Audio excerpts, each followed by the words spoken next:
ക്ലാസ്സിൽ സന്നിഹിതരായിരിക്കുന്ന എല്ലാ ഭക്തർക്കും എൻ്റെ സാദര പ്രണാമം.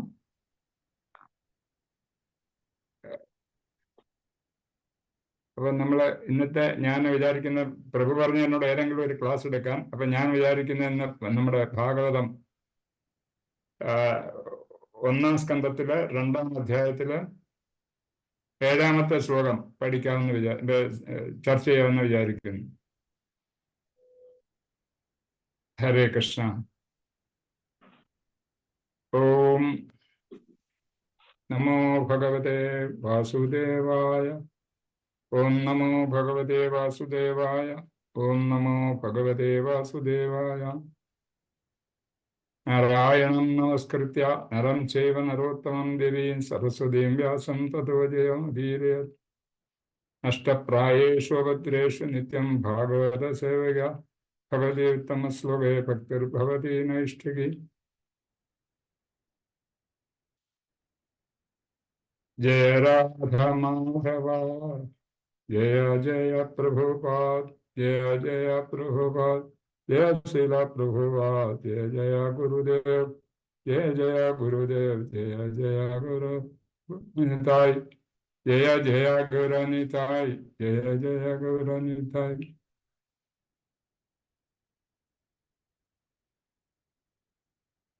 ഹരേ കൃഷ്ണ. പിന്നെ ചർച്ച ചെയ്യാൻ എടുത്തിരിക്കുന്ന ശ്ലോകം ശ്രീമദ് ഭാഗവതം 1-ാം സ്കന്ധം 2-ാം അധ്യായം 7-ാം ശ്ലോകമാണ്. വാസുദേവേ ഭഗവതി ഭക്തിയോഗ പ്രയോജിതാം. വാസുദേവേ ഭഗവതി ഭക്തിയോഗ പ്രയോജിതാം. ജനയത്യാശു വൈരാഗ്യം ജ്ഞാനം ച യദഹൈതുകം. വാസുദേവേ ഭഗവതി ഭക്തിയോഗ പ്രയോജിത ജനയത്യാശു വൈരാഗ്യം ജ്ഞാനം ച യദഹൈതുകം. ഇത് നമ്മള് നേരത്തെ ഒരുപാട് പ്രാവശ്യം പഠിച്ചിട്ടുള്ള ശ്ലോകം തന്നെയാണ്. കുറെ ആരെങ്കിലും പുതിയതായിട്ടുണ്ടെങ്കിൽ മാത്രമേ ഉള്ളവർ പഠിക്കാത്തവർ 2-3 പ്രാവശ്യം ഈ ശ്ലോകങ്ങളൊക്കെ നമ്മൾ ഗുരുക്കളെടുത്തിട്ടുള്ളതാണ്. അപ്പൊ പുതിയതായിട്ട് ഒരു സബ്ജക്റ്റ് വേണ്ട എന്ന് വിചാരിച്ച് നമ്മുടെ ഈ ശ്ലോകം തന്നെ ചർച്ച ചെയ്യാമെന്ന് വിചാരിച്ചു. ഇപ്പൊ ഈ ശ്ലോകത്തിൽ ഇനിയും നോക്കുന്ന അതിന്റെ വാക്കുകളുടെ അർത്ഥങ്ങളാണ്. വാസുദേവ കൃഷ്ണന്, ഭഗവതി പരമപുരുഷോത്തമൻ പുരുഷൻ, ഭക്തിയോടെ ശ്രീകൃഷ്ണ ഭഗവാൻ ഭക്തിയുത സേവന സമ്പർക്കത്താൽ പ്രായോഗികമാക്കി തീർക്കുന്നു. ജനയതി ഉണ്ടാകുന്നു. ആശു തൽക്ഷണം. വൈരാഗ്യം ജ്ഞാനം ച യദ്യ അത് അഹൈതുകം അകാരണം. ശീല പ്രഭുപാദർജി കി ജയ്. വിവർത്തനം അവർ ഭാവാർത്ഥം. പരമദിവ്യോത്തമ പുരുഷനായ ശ്രീകൃഷ്ണ ഭഗവാന് ഭക്തിയുത സേവന സമർപ്പണത്തിലൂടെ ഹൈതുക ജ്ഞാനവും വൈരാഗ്യവും തൽക്ഷണം ഒരാൾ ആർജിക്കുന്നു.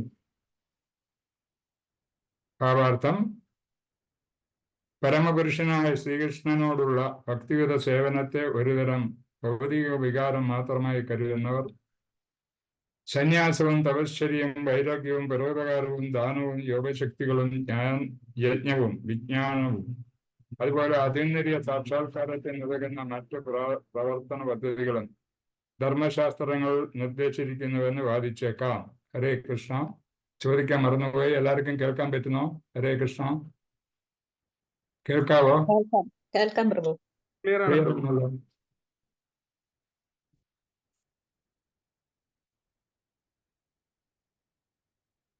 അവരുടെ മതമനുസരിച്ച് ഭക്തി അഥവാ ഭഗവത് ഭക്തിയുത സേവനം ഉന്നതമായ പ്രവർത്തന പദ്ധതികൾ നിർവഹിക്കാൻ കഴിവില്ലാത്തവരെ ഉദ്ദേശിച്ചുള്ളതാകുന്നു. ശൂദ്രൻ, വൈശ്യർ, അല്പജ്ഞാനികളായ സ്ത്രീവർഗം എന്നിവരെ ഉദ്ദേശിച്ചുള്ളതാണ് ഭക്തിനിഷ്ഠയെന്ന് സാധാരണ അഭിപ്രായപ്പെടുന്നുവെങ്കിലും യഥാർത്ഥ വസ്തുത അതല്ല. സർവ അതീന്ദ്രിയ പ്രവർത്തനങ്ങളെക്കാളും പരമോന്നതമാകയാൽ ഒരേ സമയം ഉദാത്തവും ലഘുവുമാണ് ഭക്തിനിഷ്ഠ. പരമപുരുഷനുമായി നിരന്തര സമ്പർക്കം ആത്മാർത്ഥമായി ആഗ്രഹിക്കുന്ന ശുദ്ധഭക്തർക്ക് ഇത് ഉദാത്തവും, ഭക്തിഭവനത്തിൽ ആദ്യമായി കാലെടുത്ത് വയ്ക്കുന്ന നവഭക്തർക്ക് ഇത് സരളവുമാകുന്നു. പരമദിവ്യോത്തമ പുരുഷനുമായുള്ള സംസർഗാർജനം മഹത് ശാസ്ത്രമാകുന്നു. മാത്രവുമല്ല, ശൂദ്രർ, വൈശ്യർ, സ്ത്രീകൾ, ശൂദ്രരെക്കാൾ നീചകുലജാതർ എന്നിവരുൾപ്പെടെ സമസ്ത ജീവാത്മാക്കൾക്കും ഈ മഹത് ശാസ്ത്രം നൽകിയിരിക്കുന്നു. എന്നിരിക്കെ ശ്രേഷ്ഠ കുലജാതരായ ബ്രാഹ്മണരുടെയും ആത്മസാക്ഷാത്കാരം സിദ്ധിച്ച മഹാരാജാക്കന്മാരുടെയും കാര്യം സവിശേഷമായി പ്രസ്താവിക്കേണ്ടതുണ്ടോ? ത്യാഗം, ദാനം, തപശ്ചര്യ തുടങ്ങിയ എല്ലാ ഉന്നത പ്രവർത്തന പദ്ധതികളും പരിശുദ്ധവും ശാസ്ത്രീയവുമായ ഭക്തിനിഷ്ഠയുടെ അനുസിദ്ധാന്ത ഘടകങ്ങളാണ്. അതീന്ദ്രിയ സാക്ഷാത്കാര മാർഗത്തിലുള്ള ഇരു പ്രമുഖ ഘടകങ്ങളാണ് ജ്ഞാന വൈരാഗ്യ തത്വങ്ങൾ. തികഞ്ഞ ആത്മീയ പ്രവർത്തനങ്ങൾ ഭൗതികവും ആത്മീയവുമായ സർവ്വതിനെയും സംബന്ധിച്ച പരിപൂർണമായ ജ്ഞാനത്തിലേക്ക് നയിക്കുന്നു. മാത്രമല്ല, അത്തരം സമഗ്ര ജ്ഞാനത്തിന്റെ അനന്തരഫലമായ ഒരാൾ ഭൗതിക കൃത്രിമത്വത്തിൽ നിന്നും നിർമുക്തനായിത്തീരുകയും ആത്മീയ പ്രവർത്തനങ്ങളിൽ അഭിനിവേശമുള്ളവനായിത്തീരുകയും ചെയ്യുന്നു. അല്പജ്ഞാനികൾ കരുതും പോലെ ഭൗതിക വസ്തുക്കളിൽ നിന്നും നിർമുക്തനാവുക എന്നാൽ നിഷ്ക്രിയനാവുക എന്നർത്ഥമില്ല.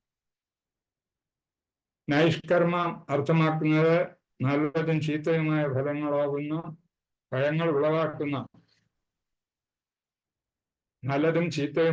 ഫലങ്ങൾ ഉളവാക്കുന്ന കർമ്മങ്ങളിൽ ഏർപ്പെടാതിരിക്കുക എന്നാണ്. നിഷേധിക്കലെന്നാൽ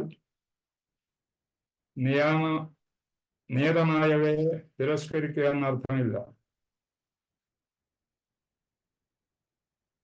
അനാവശ്യമായവയെ തിരസ്കരിക്കുക എന്നതിന് ആവശ്യമായതിനെ തിരസ്കരിക്കുക എന്നർത്ഥമില്ല. അതുപോലെ ഭൗതിക രൂപ നിസ്സംഗത നേതരൂപ ശൂന്യതയെന്ന് അർത്ഥമാകുന്നില്ല.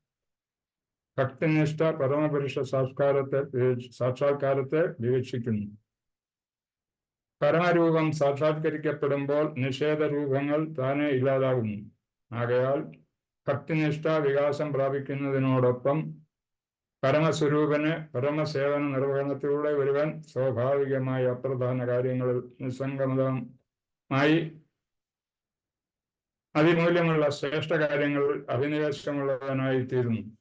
അവണ്ണം ജീവാത്മാക്കളുടെ പരമധർമ്മമായ ഭക്തിനിഷ്ഠ ഭൗതിക ആസ്വാദനങ്ങളിൽ നിന്നും അവനെ സ്വതന്ത്രമാക്കുന്നു. ഒരു ശുദ്ധഭക്ത ലക്ഷണമാണ് അവൻ ഒരു വിഡ്ഢിയല്ല. പ്രഥമ കർമ്മരൂപങ്ങളിൽ അവൻ നിരതനാകുന്നില്ല. ഭൗതിക മൂല്യങ്ങളും അവനില്ല. ശുഷ്കമായ യുക്തിവാദത്താൽ ഇത് സാധ്യമല്ല. വാസ്തവത്തിൽ സർവശക്തന്റെ കൃപയാൽ മാത്രമേ ഇത് സംഭവ്യമാകുന്നുള്ളൂ. ചുരുക്കത്തിൽ ജ്ഞാനം, നിർമുക്തത തുടങ്ങിയ മറ്റുള്ള ഗുണങ്ങളും ഒരു ശുദ്ധഭക്തനുണ്ടായിരിക്കും. എന്നാൽ ജ്ഞാനം അഥവാ നിസ്സംഗത മാത്രമുള്ള ഒരാൾ ഭക്തിനിഷ്ഠ തത്വങ്ങളിൽ നല്ല പരിചയമുള്ളവനാകണമെന്നില്ല. മനുഷ്യന്റെ പരമധർമ്മം ഭക്തിയാകും. ഹരേ കൃഷ്ണ. ഓം അജ്ഞാനജനകാന്തസ്യ ജ്ഞാനാഞ്ജനശലാകയാ ചക്ഷുരുന്മീലിതം യേന തസ്മൈ ശ്രീ ഗുരുവേ നമഃ. ശ്രീ ചൈതന്യ മനോഭീഷ്ടം സ്ഥാപിതം യേന ഭൂതലേ സ്വയം ധൂപകഥാമഹ്യം ദദാതി സുഖദം. വന്ദേഹം ശ്രീഗുരു ശ്രീയുതപദകമലം ശ്രീഗുരുവൻ വൈഷ്ണവാൻ ശ്രീരൂപം സാകൃജാതം സഹഗണ രഘുനാഥാന്യതം തം സുജീവം സാദ്വൈതം സാവധൂതം പരിജനസഹിതം കൃഷ്ണ ചൈതന്യദേവം ശ്രീ രാധാകൃഷ്ണ പാദാൻ സഹഗണ ശ്രീ വിശാഖാനിദാൻസ്. ഹേ കൃഷ്ണ കരുണാ സിന്ധു ദീനബന്ധോ ജഗത്പദേ ഗോപേശ ഗോപികാകാന്ത രാധാകാന്ത നമസ്തുതേ. സപ്തകാഞ്ചന കവിരാംഗി രാധേ വൃന്ദാവനേശ്വരി വൃഷഭാനുസുതേ ദേവി പ്രണമാമി ഹരിപ്രിയ. വാഞ്ചാകൽപതരുഭ്യശ്ച കൃപാ സിന്ധുഭ്യോ പതിതാനാം പാവനേഭ്യോ വൈഷ്ണവേഭ്യോ നമോ നമഃ.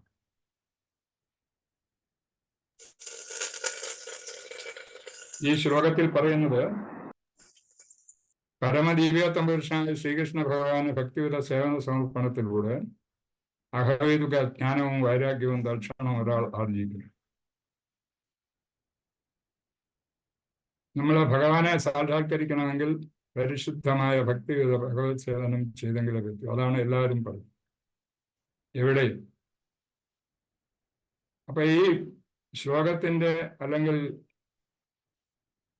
ഇത് എവിടെ വെച്ച് നടക്കുന്ന സംഗതിയാണെന്നും ഇത് ആരോട് പറയുന്നതാണെന്നും എന്തൊക്കെ എങ്ങനെയുള്ള സാഹചര്യങ്ങൾ, ഈ ഭാഗവതത്തിന്റെ സാഹചര്യങ്ങളെ പറ്റി എല്ലാവർക്കും അറിയാമല്ലോ. ഈ ശ്ലോകങ്ങളുള്ള നൈമിഷാരണ്യത്തിൽ നടക്കുന്ന അനേകായിരം മഹർഷിമാർ ചേർന്ന് നടത്തുന്ന ഒരു യാഗത്തിൽ ശൂദ്രകാസ്വാമിയോട് ശവന മഹർഷി ചോദിക്കുന്ന ചോദ്യത്തിനുള്ള ഉത്തരങ്ങളായിട്ടാണ് ഈ പറയുന്നതൊക്കെ ശൂദ്രഗോസ്വാമി അവരോട് പറഞ്ഞു കൊടുക്കുന്നത്. ഇപ്പൊ ശൂദ്രഗോസ്വാമിയുടെ കഥയും ശവനക മഹർഷിയുടെ കഥയും അത് നൈമിഷാരണ്യത്തിന്റെ മഹത്വവും എല്ലാം നമുക്ക് പണ്ടേ നേരെ പഠിച്ചിട്ടുള്ളതാണ്. അപ്പൊ ഇന്ന് നമുക്ക് നോക്കേണ്ടത് ഈ ശ്ലോകത്തിൽ പറഞ്ഞിരിക്കുന്ന കാര്യം എന്താണ്? ഈശ്വര സാക്ഷാത്കാരമാണ് നമ്മുടെ ലക്ഷ്യം. ഈശ്വര സാക്ഷാത്കാരം എന്ന് പറയുമ്പോൾ ഈശ്വരൻ ആര്, ജീവാത്മാക്കളാര്, ഈശ്വരൻ നമ്മളുമായിട്ടുള്ള ബന്ധം എന്താണ്, ഇതൊക്കെയാണ് നമ്മൾ മനസ്സിലാക്കേണ്ട കാര്യങ്ങൾ. അതിനാണ് ജ്ഞാനം എന്ന് പറയുന്നത്. ജ്ഞാനം ഉള്ളത് മനുഷ്യർക്ക് മാത്രമാണ്. അനേക ലക്ഷം ജീവജാലങ്ങളിൽ നിന്നും അതായത് ജീവവസ്തുക്കളിൽ നിന്നും ഉരുത്തിരിഞ്ഞു വന്നിട്ടുള്ള അല്ലെങ്കിൽ ആ വിഭാഗത്തിൽപ്പെട്ട ഒരു വർഗമാണ് മനുഷ്യവർഗം. ആ മനുഷ്യവർഗത്തിന് മാത്രമാണുള്ളത് ഈ ചിന്തകളൊക്കെ തന്നെ. പുനർജനം ഉണ്ടെന്നും നമ്മൾ ഭഗവാന്റെ അംശങ്ങളാണെന്നും ഭഗവാൻ എല്ലാവരുടെയും നിയന്ത്രമാണെന്നും ഭഗവാൻ ആണ് ഈ സൃഷ്ടികർത്താവെന്നും ഇതൊക്കെ ഉള്ളത് മനസ്സിലാക്കുന്നത് നമ്മളാണ്. അപ്പൊ ഇതിനകത്ത് നമുക്ക് മനസ്സിലാക്കാനുള്ള ജ്ഞാനത്തെ പറ്റിയും വൈരാഗ്യത്തെ പറ്റിയുമാണ് ഈ ശ്ലോകത്തിൽ പറയുന്നത്. പരിശുദ്ധ ഭക്തൻ ആയിത്തീരണമെങ്കിൽ ഭക്തിയുടെ ഭഗവത് സേവനത്തിൽ കൂടെ മാത്രമേ സാധിക്കൂ. അപ്പൊ അതിൽ നമ്മൾ ശ്രദ്ധിക്കേണ്ട കാര്യം ഇതാണ്, ജ്ഞാനവും വൈരാഗ്യം അതിൻ്റെ ഒരു ഘടകങ്ങൾ തന്നെയാണ്. ഇപ്പൊ ജ്ഞാനത്തെ പറ്റി പറയുമ്പോഴാണ് നമ്മൾ മനസ്സിലാക്കേണ്ടത്, ജ്ഞാനം നമുക്ക് ഈ മനുഷ്യവർഗത്തിന് മാത്രമാണ് ജ്ഞാനമുള്ളത്. മറ്റു മൃഗങ്ങൾക്ക് ആ ജ്ഞാനത്തെ പറ്റി അറിയാം. ജ്ഞാനം എന്ന് പറഞ്ഞാൽ ഭഗവാനും നമ്മളുമായിട്ടുള്ള ബന്ധം, നമ്മളെ എന്താണ് ചെയ്യേണ്ടത് എന്നൊക്കെയുള്ള കാര്യമാണ് ജ്ഞാനം എന്ന് പറയുമ്പോൾ. അപ്പോൾ അത് അതായത് മൃഗങ്ങൾക്ക് ഇതിനെപ്പറ്റി യാതൊരു അറിവുമില്ല, അവർ ചിന്തിക്കുന്നുമില്ല. ഒരു പട്ടിയോ പൂച്ചയോ കഴുതയോ എന്തെങ്കിലും സിംഹം തന്നെ ആയാലും ശരി, അതിന് 4 കാര്യങ്ങൾ മാത്രമാണ് ശ്രദ്ധയുള്ളത്: ആഹാരം, നിദ്ര, ഭോഗം, മൈഥുനം. ഈ 4 കാര്യങ്ങൾ മാത്രമാണ് അവർ ശ്രദ്ധിക്കുന്നത്. ഈ കാര്യങ്ങളൊക്കെ തന്നെ നമുക്കുണ്ട്, പക്ഷെ നമുക്ക് അതിൽ നിന്ന് വ്യത്യസ്തമായിട്ടുള്ള കാര്യമാണ് ഈ ജ്ഞാനം എന്ന് പറയുന്നത്. ഇപ്പൊ ജ്ഞാനം എന്ന് പറഞ്ഞാൽ ഭഗവാനുമായിട്ടുള്ള ബന്ധം എന്താണ്, നമ്മളാര്, നമുക്ക് ചെയ്തു തീർക്കേണ്ട കാര്യങ്ങൾ എന്താണ്, ഇതൊക്കെയാണ് ഈ ജ്ഞാനത്തെ പറ്റി പറയുന്നത്. ഭഗവത്ഗീതയിൽ ജ്ഞാനത്തെ പറ്റി പറയുന്നുണ്ട്. ഒരു ശ്ലോകത്തില് 18:42 പറയുന്നു, വിനയം, ഗർവില്ലായ്മ, അഹിംസ, ക്ഷമ, ലാളിത്യം, ശുചിത്വം, സ്ഥൈര്യം, ആത്മസംയമനം, ഇന്ദ്രിയ വിഷയങ്ങളിൽ നിന്നുള്ള അനാസക്തി, നിത്യാഹങ്കാരമില്ലായ്മ, ജനനമരണങ്ങൾ, വാർദ്ധക്യം, രോഗം തുടങ്ങിയ ദുഃഖാത്മകതകളെ കുറിച്ചുള്ള ബോധം, വൈരാഗ്യം, മക്കള്, ഗ്രഹം, ഭാര്യ, മുക്തി തുടങ്ങിയവരിൽ നിന്നുള്ള മുക്തി, സുഖദുഃഖങ്ങളിൽ അക്ഷോഭ്യത, ഭഗവാനുള്ള നിഷ്കളങ്കമായ ഭക്തി. ഇത്രയൊക്കെയാണ് ജ്ഞാനത്തിന്റെ വിഷയങ്ങളെന്ന് പറയുന്നു. അപ്പൊ അതുപോലെ തന്നെ നമ്മൾ മനസ്സിലാക്കേണ്ട കാര്യം, ഭഗവാൻ ആരാണ്? ഭഗവാൻ എവിടെ വസിക്കുന്നു? നമ്മുടെ ഈ ലോകം, അതായത് ഈ പ്രപഞ്ചം, അല്ലെങ്കിൽ ഭഗവാന്റെ ഈ സൃഷ്ടി, ഭഗവാന്റെ സൃഷ്ടി എന്ന് പറയുന്ന ഇപ്പൊ നമ്മൾ വിവക്ഷിക്കുന്നത് പ്രപഞ്ചം എന്നാണ്. പ്രപഞ്ചം എന്ന് നമ്മൾ സാധാരണ മനസ്സിലാക്കിയിട്ടുള്ള ഒരു ഗോളം, അത് അത്രയുള്ളതാണ്. പക്ഷെ ഈ പ്രപഞ്ചത്തെ പറ്റി ഉദ്ദേശിക്കുന്നത് ഭഗവാന്റെ മൊത്തം സൃഷ്ടിയെ പറ്റിയാണ് ഈ ഭാഗവതത്തിലൊക്കെ പ്രപഞ്ചം പറയുന്നത്. അപ്പൊ അതില് 4-3 ഭാഗം ആത്മീയവും 1/4 മാത്രമാണ് ഭൗതിക ലോകമുള്ളത്. ആ ഭൗതിക ലോകത്തിന്റെ ഒരു ചെറിയ അംശം തന്നെയാണ് നമ്മുടെ ഒരു ബ്രഹ്മാണ്ടം. ആ ബ്രഹ്മാണ്ടത്തിൽ ഒരു ബ്രഹ്മമുണ്ട്. അതിനനുസരിച്ചിട്ട് 14 ലോകങ്ങളും മറ്റു കാര്യങ്ങളൊക്കെ നമുക്കറിയാമല്ലോ. ഇന്ന കാര്യങ്ങളാണ് ഒരു ബ്രഹ്മാണ്ടത്തിൽ അടങ്ങിയിട്ടുള്ളത്. അപ്പൊ അതേമാതിരി അനേകം ബ്രഹ്മാണ്ടങ്ങളുണ്ട് ഒരു ഭൗതിക ലോകത്തിൽ. അതുപോലെ തന്നെ ആത്മീയ ലോകത്തിൽ, ആത്മീയ ആകാശം, ഏറ്റവും പ്രധാനപ്പെട്ട സ്ഥലത്ത് ഭഗവാൻ വസിക്കുന്നു, ഗോലോക വൃന്ദാവൻ. അതിനുശേഷം അവിടെ വൈകുണ്ഠങ്ങൾ എന്നറിയപ്പെടുന്ന അനേക ഗ്രഹങ്ങളുണ്ട്. ആ ഗ്രഹങ്ങളിലൊക്കെ തന്നെ ഭഗവാന്റെ വിവിധ രൂപങ്ങളിലുള്ള ഭഗവാൻ, അതായത് നാരായണൻ, സംഘർഷണൻ, അനിരുദ്ധൻ, അങ്ങനെയുള്ള ഭഗവാന്റെ വിവിധ രൂപങ്ങളിലുള്ള ദേവന്മാർ, ഭഗവാൻ തന്നെ ആ സ്ഥലം വസിക്കുന്ന സ്ഥലം വൈകുണ്ഠം. ശ്രീകൃഷ്ണൻ വസിക്കുന്ന സ്ഥലം ഗോലോക വൃന്ദാവൻ. അതായത് ആത്മീയ ലോകം അത്ര വിശാലമായതാണ്. 3/4 ആത്മീയ ലോകമാണ്. അനേകായിരം വൈകുണ്ഠങ്ങളും ഭഗവാന്റെ അനേകം വിസ്തരണങ്ങളും അവിടെ ഉണ്ട്. പിന്നെ നമുക്കുള്ളത് ഭൗതിക ലോകം. ഈ ഭൗതിക ലോകത്തിലെ ഒരു ചെറിയ ഭാഗം നമ്മുടെ ബ്രഹ്മാണ്ടം, 3 തലമുള്ള ബ്രഹ്മാവ് വസിക്കുന്ന ഈ സ്ഥലം. ഈ ഭഗവാന്റെ ഒരു ചെറിയ അംശമാണ് ഈ ജീവാത്മാക്കൾ. ജീവാത്മാക്കൾ എന്ന് പറയുന്ന ഒരു വിശാലമായ അഗ്നികുണ്ഡത്തിൽ നിന്ന് തെറിച്ചു വീഴുന്ന ഒരു ചെറിയ തിരിപ്പരി മാതിരിയാണ് നമ്മൾ ജീവാത്മാക്കൾ. അപ്പൊ ആ ജീവാത്മാക്കളെ ഇങ്ങനെ ഓരോ ജീവാത്മാക്കളിലും ഭഗവാനും അടങ്ങിയിരിക്കുന്നുണ്ട്. ഭഗവാന്റെ വാസസ്ഥലം എന്ന് പറയുന്നത് ഈ ജീവാത്മാക്കളുടെ ഹൃദയത്തിലാണ്. എല്ലാ ജീവനും ചേതനമായ അചേതനമായ എല്ലാ വസ്തുക്കളും ഭഗവാനുണ്ട്. അങ്ങനെ ഭഗവാന്റെ സൃഷ്ടിയെപ്പറ്റി നമുക്കൊന്നും പറയാൻ കഴിയത്തില്ല. അനേകം വിശാലമായ സൃഷ്ടിയാണ് അദ്ദേഹം നടത്തിയിരിക്കുന്നത്. ഞാൻ പറഞ്ഞത് 1/4 ഭാഗമായ ബ്രഹ്മാണ്ടത്തിന്റെ, നമ്മൾ വസിക്കുന്ന ബ്രഹ്മാണ്ടത്തിന്റെ വിസ്തൃതി ഇതാണെങ്കിൽ അതേമാതിരി അനേകം ബ്രഹ്മാണ്ടങ്ങളുണ്ട് ഈ ഭൗതിക ലോകത്തിൽ. ആ ഭൗതിക ലോകം എന്ന് പറയുന്നത് ഭഗവാന്റെ സൃഷ്ടിയുടെ 1/4 ഭാഗം മാത്രമാണ്. ബാക്കിയൊക്കെ 4/3 ഭാഗം ആത്മീയ ലോകമാണ്. അപ്പം ഏകദേശം നമ്മുടെ ബന്ധം, ഭഗവാനുമായിട്ടുള്ള ബന്ധം, ഭഗവാനിലുള്ള എല്ലാ ഗുണങ്ങളും നമ്മളിൽ ഉണ്ടെന്നാണ് പറയുന്നത്. അതായത് 4-5 ഗുണങ്ങൾ മാത്രം ഭഗവാൻ ശേഷിക്കുന്നു. ബാക്കി എല്ലാ ഗുണങ്ങളും നമ്മളിലുണ്ട്. പക്ഷെ അതാണ് വ്യത്യാസം. ഒരു തീക്കട്ടയും ഒരു തീയുടെ ചെറിയൊരു തെറിച്ചു വീണ് പുല്ലിംഗം, അതായത് ഒരു കഷ്ണം. അതായത് ഒരുപാട് വ്യത്യാസം. ഭഗവാന്റെ അടുത്തുള്ള ഭഗവാൻ വിഭവവും നമ്മൾ അണുവാണ്. അപ്പൊ അണുവിനത്ര മാത്രമില്ല. നമ്മള് ഭഗവത്ഗീതയിൽ പറയുന്നുണ്ട് ഒരു ആത്മാവിന് എത്രമാത്രം വലിപ്പമുണ്ടെന്ന്. ഒരു തലമുടിയെ 10,000 കഷ്ണങ്ങളായിട്ട് മുറിച്ചു കഴിഞ്ഞാൽ ആ ഒരു കഷ്ണത്തിന്റെ അത്ര വലിപ്പമുണ്ടെന്ന് ഉള്ളത് പറയുന്നത് നമ്മുടെ ഒരു ആത്മാവിന്. അതേസമയത്ത് ഭഗവാൻ എന്ന് പറയുന്ന ഈ ഭൂലോകം മൊത്തം, ഭൂലോകമല്ല, ഈ പ്രപഞ്ചലോകം മൊത്തം നിറഞ്ഞു നിൽക്കുന്ന ശക്തിയാണ് ഭഗവാൻ. സൃഷ്ടി അദ്ദേഹത്തിന്റെയാണ്, സകലതും അദ്ദേഹം തന്നെയാണ്. മനസ്സിലാക്കാൻ നമുക്ക് ഭഗവാനും നമ്മളുള്ള വ്യത്യാസം. പക്ഷെ ചില കൂട്ടർ പറയുന്നത് ഈ ഭൗതിക ലോകത്തിൽ ഭഗവാനും നമ്മളുമായിട്ട് യാതൊരു ബന്ധവുമില്ല, എല്ലാം നാം എന്ന് പറയുന്നുണ്ട്. അതായത് മായാവാദി സമൂഹം അതിന് അങ്ങനെയാണ് പറയുന്നത്. അപ്പൊ അതേസമയം നമ്മളങ്ങനെ വിചാരിക്കുന്നില്ല. ഭഗവാൻ വിഭുവാണ്, നമ്മൾ ആണുക്കളുമാണ്. അപ്പൊ അങ്ങനെ ആ ഭഗവാന്റെ ഗുണങ്ങളൊക്കെ ഉണ്ടെങ്കിലും നമ്മൾ ഭഗവാന് തുല്യനല്ല, ഒരിക്കലുമല്ല. അതുമാതിരി ഭഗവാന് തുല്യമായിട്ടും ആരുമില്ല, ഭഗവാന് കൂടുതൽ ഉയർന്നവരും ആരുമില്ല എന്ന് ശാസ്ത്രം പറയുന്നുണ്ട്. നമ്മുടെ പ്രവൃത്തി എന്ന് പറയുന്നത് യഥാർത്ഥ നമ്മുടെ ഒരു ജീവാത്മാവിന്റെ പ്രവൃത്തി ലക്ഷ്യം എന്ന് പറഞ്ഞാൽ ഭഗവാന്റെ സേവനം തന്നെയാണ്. ഭഗവത് സേവനം ചെയ്യുക, എപ്പോഴും ഭഗവാന്റെ ദാസനായി ജീവിക്കുക. ഇങ്ങനെ ഭഗവത് ഭക്തിഗത സേവനത്തെ പറ്റി പറയുന്നുണ്ട്. ഭഗവത് ഭക്തിഗത സേവനം ചെയ്യുക എന്നുള്ള ധർമ്മമാണ് നമുക്കുള്ളത്. ഭഗവത് ഭക്തിഗത സേവനം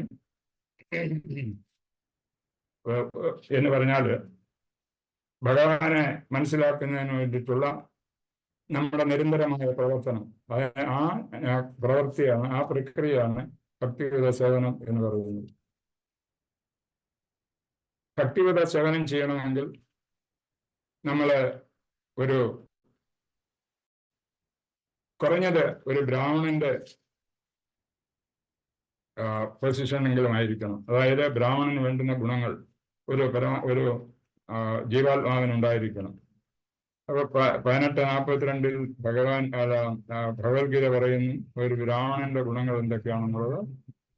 ക്ഷമ, ശാന്തി, ക്ഷമ എന്ന് പറഞ്ഞ ശാന്തി, ദമ ആത്മസംയമനം, തപസ് ശൗചം, ശാന്തി ആർജവം, ജ്ഞാനം. ഒരു ആളെയാണ് നമ്മൾ ബ്രാഹ്മണൻ എന്ന് പറയുന്നത്. അപ്പം സാധാരണയായി നമ്മൾ എത്തിച്ചേരണമെങ്കിൽ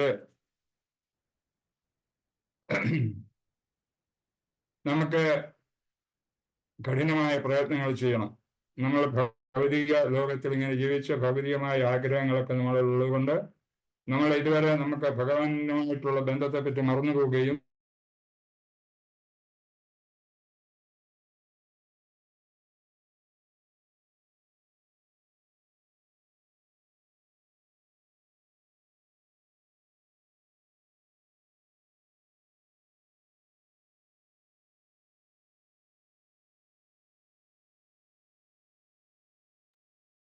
ഹരേ കൃഷ്ണ പ്രഭുജി.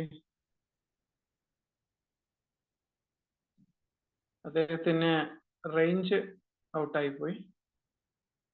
നമ്മളെല്ലാവരും വരിക, ഒരു പ്രാവശ്യം ഹരേ കൃഷ്ണ മഹാമന്ത്രം ജപിക്കാം. എല്ലാവരും മയക്ക് തുറന്ന്. ഹരേ കൃഷ്ണ ഹരേ കൃഷ്ണ ഹരേ കൃഷ്ണ കൃഷ്ണ കൃഷ്ണ ഹരേ ഹരേ ഹരേ ഹരേ രാമ രാമ രാമ ഹരേ കൃഷ്ണ ഹരേ കൃഷ്ണ കൃഷ്ണ ഹരേ ഹരേ ഹരേ രാമ ഹരേ രാമ രാം രാം ഹരേ ഹരേ.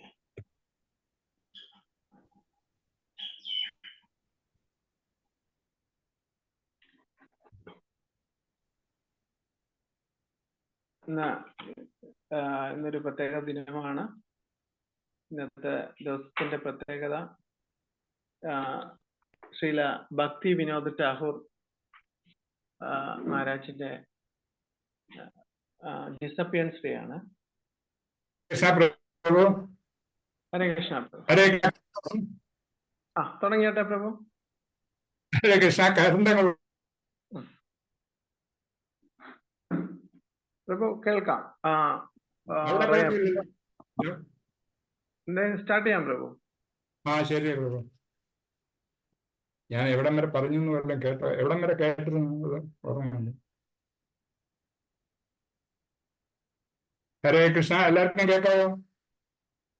ഹരേ കൃഷ്ണ പ്രഭു. കേൾക്കാവോ? ബ്രാഹ്മണന്റെ ഗുണം ഉണ്ടായിരിക്കണം അവിടെ വരെ പറഞ്ഞത് ഭഗവാൻ എന്ന് അതുവരെ കേട്ടു. ശരി. അപ്പൊ ബ്രാഹ്മണന്റെ ഗുണത്തെ പറ്റി ഒന്ന് പറയാം. എല്ലാവർക്കും അറിയാവുന്ന കാര്യമാണ് ബ്രാഹ്മണന്റെ ഗുണം. എങ്കിലും ഞാൻ ഒന്നുകൂടെ പറയാം.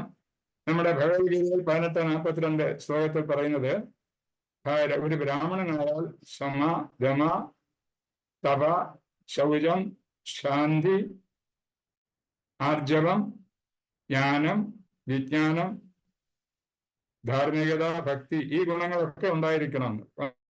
നമ്മൾ ഈ ഗുണത്തിൽ എത്തിച്ചേർന്നെങ്കിൽ മാത്രമേ നമുക്ക് ഭഗവാനെ പറ്റി ചിന്തിക്കാനുള്ള കഴിവുണ്ടാവൂ. നമ്മളെല്ലാം ഭൗതികമായ ആഗ്രഹങ്ങളിൽ അല്ലെ ഭൗതികമായ ചിന്തയിൽ ഭൗതികമായിട്ട് നമ്മുടെ ഭൗതിക ലോകത്തിൽ ഇങ്ങനെ സുഖസൗകര്യങ്ങൾ തേടി നമ്മൾ ജീവിക്കുകയാണല്ലോ. അപ്പൊ നമുക്ക് ആത്മീയതയിൽ ഉയരണമെങ്കിൽ നമ്മൾ എല്ലാവരും സത്വഗുണത്തിൽ എത്തിച്ചേരണം.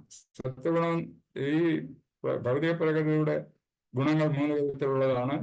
അതായത് സത്വം രജോ തമോ ഗുണങ്ങള്. ഇങ്ങനെ ഈ ഗുണത്തിലാണ് നമ്മൾ കൂടുതലും രജോ തമോ ഗുണത്തിൽ പെട്ടവരാണ് നമ്മളൊക്കെ. കാരണം നമ്മൾ ഭൗതിക ചിന്തയും ഭൗതികമായ ഭക്ഷണ രീതികളും അങ്ങനെയൊക്കെ നമ്മൾ ചെയ്യുന്ന കാരണത്താൽ നമ്മൾ എപ്പോഴും മറ്റ് ഈ രജഗുണത്തിലും തമോ ഗുണത്തിലുമായിട്ടാണ് വസിക്കുന്നത്. പക്ഷെ സാധാരണ ഒരു വ്യക്തി ബോധം ഉണ്ടായി കഴിയുമ്പോൾ, അതായത് നമുക്ക് ഭഗവാന്റെ അനുഗ്രഹം വേണം, അല്ലെങ്കിൽ ഭഗവാനെ പറ്റി അറിയണം എന്നുള്ള ബോധം ഉണ്ടാകുമ്പോൾ നമ്മൾ ഇതിനെ വ്യതിചരിക്കണം. അപ്പൊ അതിനു വേണ്ടുന്ന പ്രവർത്തികൾ നമ്മൾ ചെയ്യുകയും വേണം. അപ്പൊ ഈ ഭൗതികമായിട്ടുള്ള ചിന്തകളൊക്കെ മാറ്റിവെച്ചിട്ട് പിന്നെ ആത്മീയത വളർത്താൻ, അതല്ലെങ്കിൽ ബ്രാഹ്മണ സ്വഭാവത്തിലേക്ക് എത്തിച്ചേരണമെങ്കിൽ നമ്മുടെ എല്ലാവിധ ഭൗതികമായ ചിന്തകളും മാറ്റിവെച്ചുകൊണ്ട് നമ്മുടെ ആഹാര രീതി പോലും മാറ്റണം. ആഹാര രീതി വെജിറ്റേറിയൻ, ശുദ്ധ വെജിറ്റേറിയൻ ആയിരിക്കണം. അതുപോലെ നമുക്കുണ്ടായിരിക്കുന്ന ദുർഗുണങ്ങളൊക്കെ, പരസ്ത്രീമോഹം, കള്ളുകുടി, അതുപോലെ തന്നെ മാംസാഹാര ഭക്ഷണം, ഇങ്ങനെയൊക്കെയുള്ള പല കാര്യങ്ങളുണ്ടല്ലോ. അപ്പൊ അതെല്ലാം മാറ്റിവെച്ചിട്ട് നമ്മൾ സത്വഗുണത്തിൽ ചേരുന്നതാണ് ആദ്യത്തെ പ്രവർത്തനം. അപ്പൊ അങ്ങനെയെങ്കിൽ മാത്രമേ നമുക്ക് ഭഗവാനെ അറിയണം എന്നുള്ള ഒരു താല്പര്യം ഉണ്ടാവൂ. ആ താല്പര്യം ഉണ്ടാകുന്നത് ബ്രാഹ്മണർക്കാണ് ഉള്ളത്. നമുക്കും അതിൽ എത്തിച്ചേരാം. നമ്മുടെ ഹരേ കൃഷ്ണ പ്രസ്ഥാനം പറയുന്നത് ഏത് ജാതിയിലോ ഏത് വർഗത്തിലെപ്പെട്ടവരായാലും ശരി, അവർക്ക് ഭഗവത് സേവനം ചെയ്യാനുള്ള നിലയിലേക്ക് എത്തിച്ചേരാൻ പറ്റും. അപ്പൊ അത് പറയുന്നത് ഇങ്ങനെയുള്ള നിഷ്ഠകളൊക്കെ അനുസരിക്കണം. അതിനുള്ള ഒരു നിഷ്ഠ എന്ന് പറയുന്നതിന് ആ നിഷ്ഠയെക്കൂട്ട് നമ്മൾ പ്രവർത്തിച്ചെങ്കിൽ മാത്രമേ നമുക്ക് സത്വഗുണത്തിൽ എത്തിച്ചേരാൻ പറ്റൂ. അങ്ങനെ സത്വഗുണത്തിൽ എത്തിച്ചേർന്നവർക്ക് മാത്രമേ ഭഗവാനുമായി ബന്ധപ്പെടുന്നതിൽ താല്പര്യം ഉണ്ടാകും. എന്നുവെച്ചാൽ ഇല്ലാത്തവരും ഭഗവാനും ബന്ധമില്ല എന്ന് ചിലരൊക്കെ ചോദിച്ചേക്കാം, ഉണ്ടാകും. പക്ഷെ അത് ശരിക്കുള്ള ഒരു ബന്ധമായിരിക്കത്തില്ല. അപ്പൊ അങ്ങനെ ഭഗവത് ഭക്തിയുത സേവനം ചെയ്യണം. അത് സേവനം ചെയ്യണമെങ്കിൽ ബ്രാഹ്മണ ഗുണത്തിൽ എത്തിച്ചേരണം. ആദ്യം നമ്മുടെ ഇസ്കോണിൽ തന്നെ നമുക്ക് ഇനിഷ്യേഷൻ കിട്ടിയതിന് ശേഷം രണ്ടാമതൊരു ഇനിഷ്യേഷൻ തരുന്നുണ്ട്, ബ്രാഹ്മണനായിട്ട് മാറാൻ വേണ്ടിയിട്ട്. അങ്ങനെ ആ ഇനിഷ്യേഷൻ കഴിഞ്ഞെങ്കിൽ മാത്രമേ നമുക്ക് ശരിയായ ഒരു ബ്രാഹ്മണ സ്വഭാവം എത്തിച്ചേരുക പറയുന്നു. പക്ഷെ ഇല്ലെങ്കിലും നമുക്ക് ഇങ്ങനെയുള്ള നമ്മുടെ പ്രവർത്തികൾ ഒക്കെ ചെയ്യുകയാണെങ്കിൽ നമുക്ക് ബ്രാഹ്മണനായിട്ടുള്ള ആ സത്വഗുണത്തിൽ എത്തിച്ചേരാൻ സാധിക്കും. അങ്ങനെ സത്വഗുണത്തിൽ എത്തിച്ചേർന്ന് കഴിഞ്ഞതിന് ശേഷം നമ്മൾ ഈ പരിശുദ്ധ ഭഗവത് ഭക്തിഗത സേവനം ചെയ്യാം. ഭഗവത് ഭക്തിഗത സേവനത്തെ പറ്റി നമ്മുടെ പ്രഭഭാദർജി പറഞ്ഞിട്ടുണ്ട്. 3 തരത്തിലുള്ള ഭക്തിഗത നിഷ്ഠ അനുസരിച്ചുള്ള ഭക്തിയുണ്ട്, നൈസർഗികമായിട്ടുള്ള ഭക്തിയുണ്ട്, ഭഗവത് ഭക്തി സേവനം അല്ലാതെ ചെയ്യുന്നുണ്ട്. അങ്ങനെ 3 തരത്തിലുള്ള ഭക്തിയുടെ ഭഗവത് സേവനം ഉണ്ടെന്നാണ് പറയുന്നത്. അപ്പൊ ആ രീതിയിലൊക്കെ ഭഗവത് ഭക്തിയുടെ സേവനം ചെയ്താൽ മാത്രമേ നമുക്ക് ഈ ശ്ലോകത്തിൽ പറയുന്ന മാതിരി വൈരാഗ്യവും ജ്ഞാനവും ഉണ്ടാവും. വൈരാഗ്യം എന്ന് പറയുന്നത് ഭൗതികതയുള്ള ആഗ്രഹത്തെ വെടിയുക, അങ്ങനെ നമുക്ക് വേണ്ടാത്ത കാര്യങ്ങളെ തടയുക. അതാണ് ഭൗതിക വൈരാഗ്യം. വൈരാഗ്യവും അതുപോലെ തന്നെ അറിവും ജ്ഞാനം നമ്മുടെ ശ്ലോകം നോക്കും.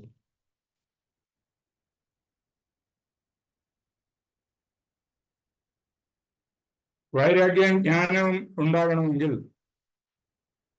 പരമപുരുഷനായ ശ്രീകൃഷ്ണ ഭക്തിഗത സേവനത്തെ ഒരുതരം ഭൗതികപരം മാത്രമായി ചിലർ കാണുന്നു.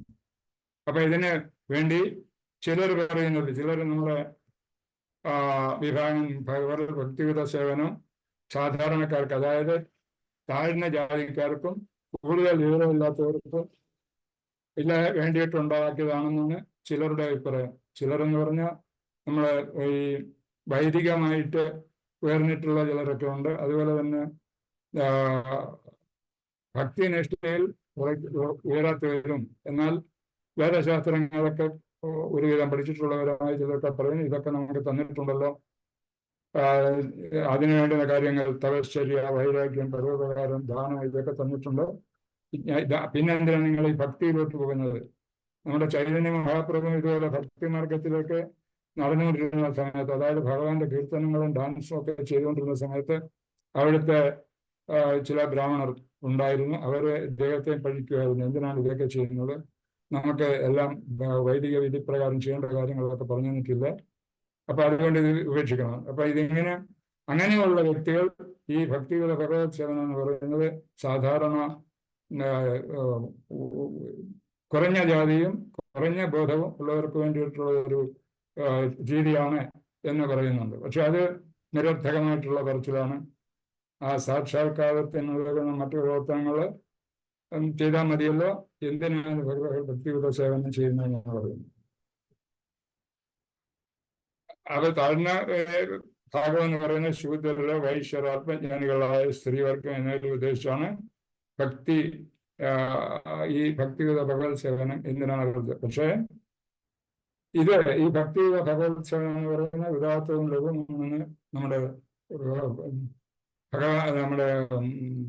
പ്രഭുപാദർജി ഈ ശ്ലോകത്തിന്റെ ഭാവാർത്ഥത്തിൽ വിവരിക്കുന്നുണ്ട്. അതുപോലെ തന്നെ ആദ്യമായി ഭക്തിയിലേക്ക് വരാൻ ആഗ്രഹിക്കുന്ന ഭക്തന്മാർക്ക് ഇത് സരളവുമാണെന്നാണ് പറയുന്നത്. കാര്യം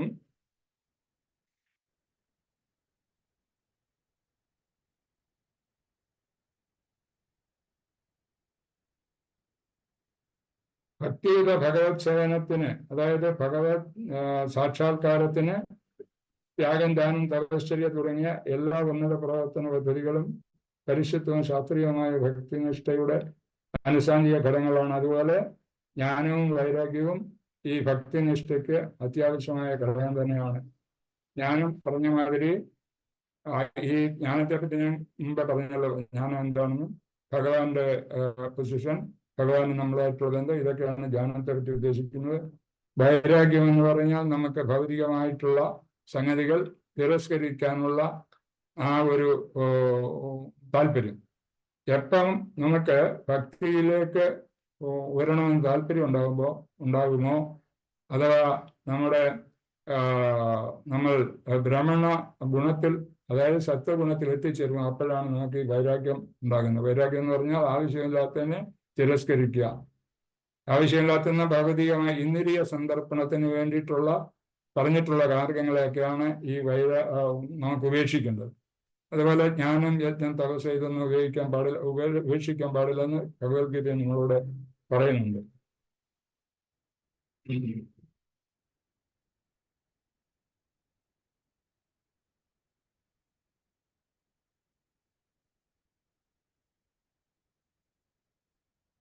അങ്ങനെ നമ്മുടെ ഈ സത്വഗുണത്തിൽ നമ്മൾ എത്തിച്ചേരുമ്പോഴാണ് നമുക്ക് ആത്മീയമായ പ്രവർത്തനത്തിനുള്ള ആഗ്രഹം ഉദിക്കുന്നത്. നൈഷ്കർമ്മ അർത്ഥമാക്കുന്നത് നല്ലതും ചീത്തയുമായ ഫലങ്ങൾ ഉളവാക്കുന്ന കർമ്മങ്ങളിൽ ഏർപ്പെടാതിരിക്കുക. അപ്പൊ അവിടെ കർമ്മത്തിന്റെ കാര്യം പറയുന്നുണ്ട്. നമ്മൾ ഏതെല്ലാം കർമ്മമാണ് ചെയ്യേണ്ടത്? അകർമ്മം, വികർമ്മം, പറയുന്നില്ല, സകർമ്മ. നല്ല ഭഗവാന് വേണ്ടിയിട്ടുള്ള പ്രവർത്തനങ്ങൾ ചെയ്യുമ്പോൾ ഭഗവാന്റെ സാക്ഷാത്കാരത്തിനുണ്ട വേണ്ടി ചെയ്യുന്ന പ്രവർത്തനങ്ങളാണെങ്കിൽ അത് കർമ്മം, അകർമ്മം എന്ന് പറയുന്നു. എല്ലാം ഭഗവാന് വേണ്ടി ചെയ്യുക. നമ്മുടെ കർമ്മങ്ങളൊക്കെ തന്നെ എല്ലാ കാര്യങ്ങളും നമ്മൾ ഭഗവാന് വേണ്ടി ചെയ്യുക. ഭഗവാന് വേണ്ടി ചെയ്യുന്ന കാര്യങ്ങളാകുമ്പോൾ അതെല്ലാം അകർമ്മമായി തീരും. അപ്പൊ അതിന് ഇങ്ങനെ പാപമോ പുണ്യമോ അതിലില്ല, എല്ലാം ഭഗവാൻ ആണ് അതിന്റെ കർത്താവ് അകർമ്മത്തിന്. അതേസമയത്തും വികർമ്മം എന്ന് പറഞ്ഞാൽ ഭഗവത് സാക്ഷാത്കാരത്തിന് എതിരായിട്ടുള്ള കർമ്മങ്ങൾ ചെയ്യുകയാണെങ്കിൽ അതിന് വികർമ്മം എന്ന് പറയുന്നു. പിന്നെ നമ്മുടെ പുണ്യ കാര്യങ്ങളൊക്കെ ഉദ്ദേശിച്ച് ചില കർമ്മങ്ങളൊക്കെ ചെയ്യും. ചിലർക്ക് ദാനം കൊടുക്കുക, സ്കൂളും കെട്ടിടങ്ങളും ഒക്കെ ഉണ്ടാക്കുക, ആശുപത്രി പണിയുക, അല്ലെങ്കിൽ അങ്ങനെയുള്ള കാര്യങ്ങൾ മറ്റുള്ളവർക്ക് ഈ സാധാരണക്കാർ വരുന്ന സമയത്ത് അവർക്ക് ഭിക്ഷ കൊടുക്കുക, ഇതൊക്കെ നമ്മൾ പുണ്യം കിട്ടുമെന്നുള്ള രീതിയിലാണ് ചെയ്യുന്നത്. പക്ഷേ അത് ശരിയായ പുണ്യം കിട്ടുന്നതിനുള്ള മാർഗമല്ലെന്നും നമ്മുടെ ശാസ്ത്രങ്ങൾ പറയുന്നുണ്ട്. അതില് അവർ ചെയ്യുന്ന നമ്മൾ ചെയ്യുന്ന സഹായം അവർ ദുരുപയോഗം ചെയ്യാറുണ്ട്, അതിന്റെ പാപങ്ങൾ നമുക്ക് ചെയ്യാം. അതുകൊണ്ട് അകർമ്മങ്ങൾ മാത്രമേ ചെയ്യാവൂ. കാരണം ഭഗവത് സേവനത്തിന് വേണ്ടി മാത്രം കർമ്മങ്ങൾ ചെയ്യുക. അങ്ങനെ ചെയ്യുമ്പം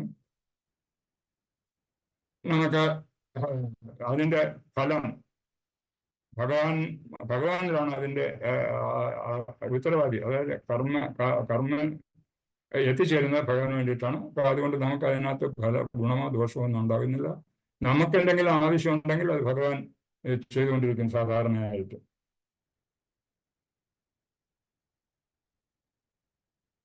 ഇപ്പം ഭക്തിഗത സേവനം ചെയ്യുന്നതാണ് നമ്മുടെ കർത്തവ്യം.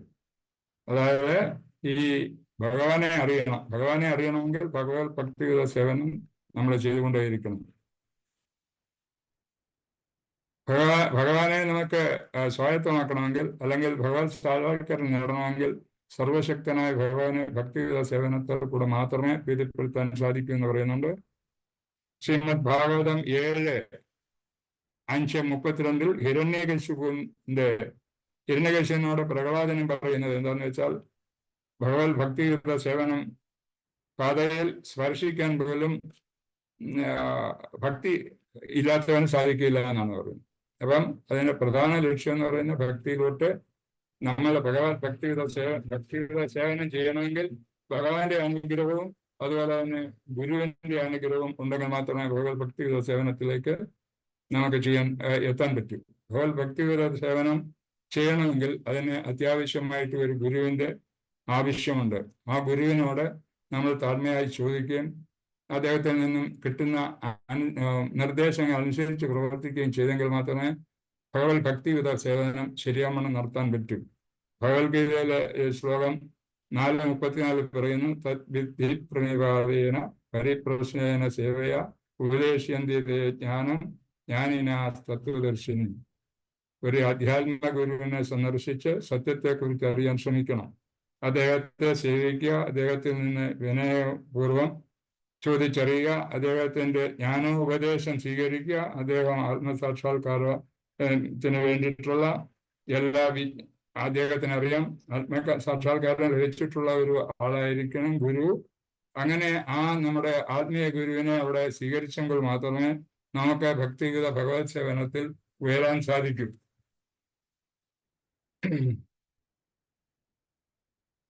അദ്ദേഹത്തിന്റെ അനുഗ്രഹങ്ങളും നിർദ്ദേശങ്ങളും ഭഗവാനുമായിട്ട് ബന്ധിപ്പിക്കുന്നു. അപ്പൊ അതാണ് ഭഗവത് ഭക്തിഗത സേവനം ചെയ്യണമെങ്കിൽ ഒരു ഗുരുവിനെ അത്യാവശ്യമായിട്ട് കിട്ടണം. ഉണ്ടെങ്കിൽ മാത്രമേ നമുക്ക് ആ ഭഗവത് ഭക്തിഗത സേവനം ശരിയാവണ്ണം ചെയ്യാൻ പറ്റൂ. ഭഗവത് ഭക്തിഗത സേവനം ചെയ്തെങ്കിൽ മാത്രമേ നമുക്ക് കൃഷ്ണ സാൽക്കാരം ലഭിക്കൂ. ഭഗവാൻ എന്നതും പറയുന്നത് ഭാഗവതത്തിൽ പറയുന്നു. ഭഗവാൻ ആരാണ്? ഭഗവാൻ എന്നുള്ളത് ഭാഗവതത്തിൽ നമുക്ക് പറയുന്നുണ്ട്. 1:3-28 ഭഗവാനെ പറ്റി പറയുന്നു.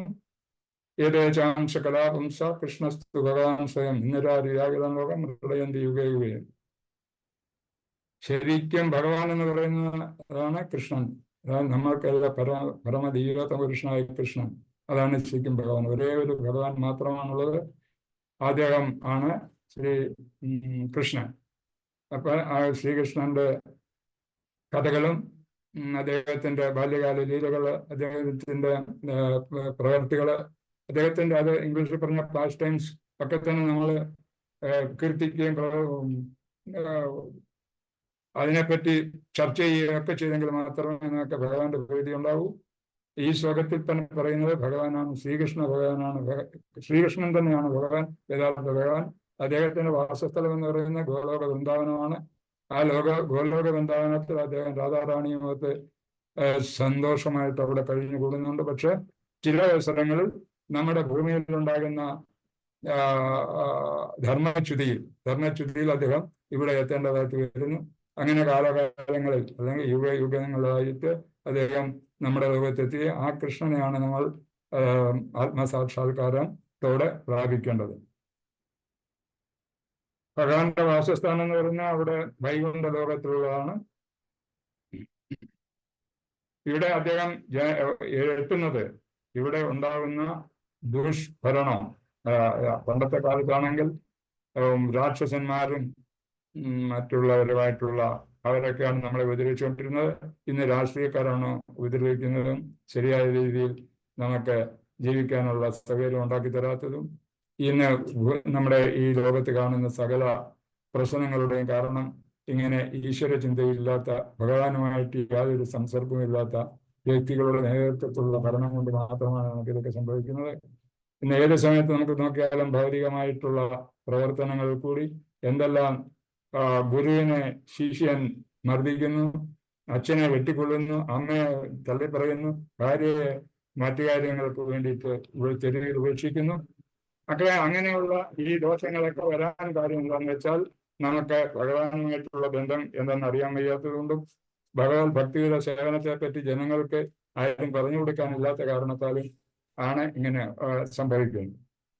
അതുകൊണ്ട് ഇതിൽ നിന്ന് ഈ ലോകത്തുള്ള ചൈതന്യ മഹാപ്രഭു പറഞ്ഞ മാതിരി ലോകത്തിലുള്ള എല്ലാവർക്കും ഈ ഭഗവാന്റെ ഗുണങ്ങളെ പറ്റി അറിയുകയും ഭഗവാൻ നമ്മളെ സംരക്ഷിക്കുന്നത് ഭഗവാനാണെന്നും ഈ ചരാചരങ്ങളൊക്കെ ഭഗവാന്റെ വകയാണെന്നും അതുപോലെ തന്നെ ഈ സൃഷ്ടിയിലൊക്കെ നടത്തിയിരിക്കുന്ന ഭഗവാൻ ശ്രീകൃഷ്ണൻ തന്നെയാണെന്നുള്ള ഒരു ബോധം ഈ രാജ്യത്ത് എന്നുണ്ടാകുന്നു അന്ന് വരെ ഈ അധർമ്മങ്ങളും അനീതികളും ഒക്കെ നടന്നുകൊണ്ടേയിരിക്കും.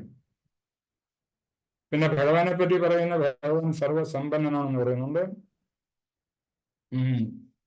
ഉപനിഷത്തിൽ പറയുന്ന പ്രപഞ്ചത്തിലുള്ള സകല ചരാചരങ്ങളും, അതായത് ചരാചരങ്ങളുടെ ഉടയൻ ഭഗവാനാണ്. അപ്പൊ അതങ്ങനെ ഭഗവാൻ സർവസമ്പന്നനാണ്.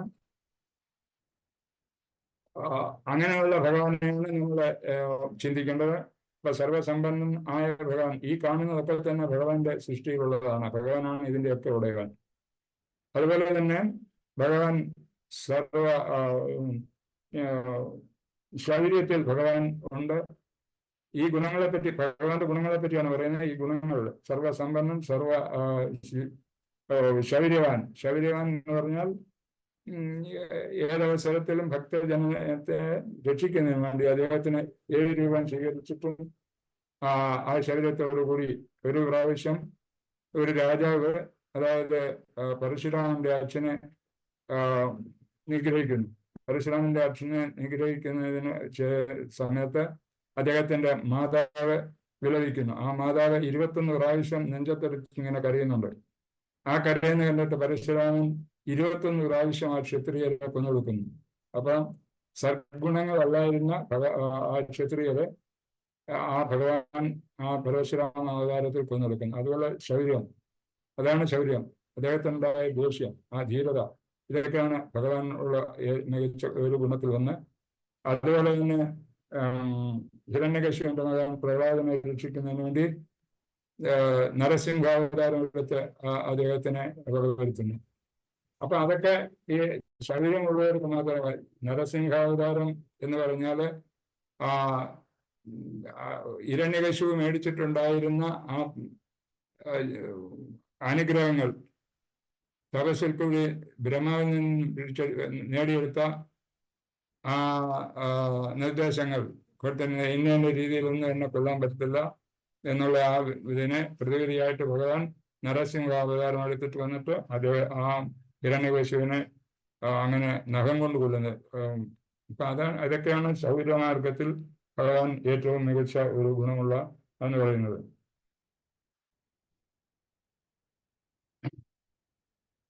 പിന്നെ വേറൊരു കഥ ഭഗവാന്റെ സമ്പത്തിനെ പറ്റി, ഭഗവാന്റെ ശക്തിയെ പറ്റി.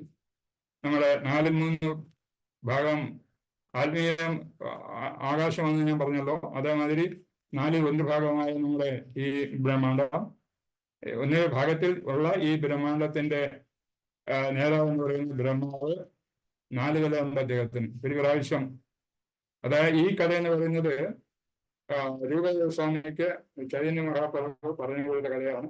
ഭഗവാന്റെ ആ ബലത്തെ പറ്റി, ഭഗവാൻ ഏറ്റവും കൂടിയ ബലമുള്ള ആളാണെന്നുള്ളത് അതിനുള്ള ഒരു ഉദാഹരണം.